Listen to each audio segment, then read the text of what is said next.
आज लहुजी शक्ती सेना महाराष्ट्र शाखेच्या वतीने आझाद मैदान मुंबई या ठिकाणी भव्य असं सत्याग्रह आंदोलन करण्यात आलं। त्याचबरोबर या आंदोलनाला पाठिंबा देण्यासाठी महाराष्ट्रातील तहसील कार्यालय आणि पंचायत जिल्हाधिकारी कार्यालय या ठिकाणी मोठ्या संख्येने समाज बांधवांनी या आझाद मैदान सत्याग्रह आंदोलनाला पाठिंबा दिला। आणि एक महत्त्वाची गोष्ट या आंदोलनाच्या माध्यमातून या ठिकाणी घडलेली आहे। सांगताना आनंद होतोय की आज झालेलं आंदोलन आणि यापूर्वी लहुजी शक्ती सेनेनं केलेल्या आंदोलनाची दखल घेऊन आज राज्य सरकारने न्यायमूर्ती अनंत बदर समितीचा अहवाल स्वीकारलेला आहे।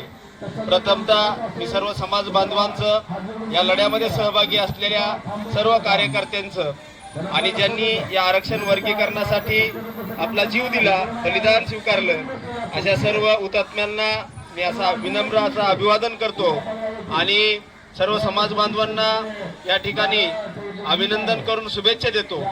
खऱ्या अर्थानं आरक्षण वर्गीकरणाचा हा महत्त्वपूर्ण टप्पा आज या आंदोलनाच्या माध्यमातून पूर्ण झालेला आहे।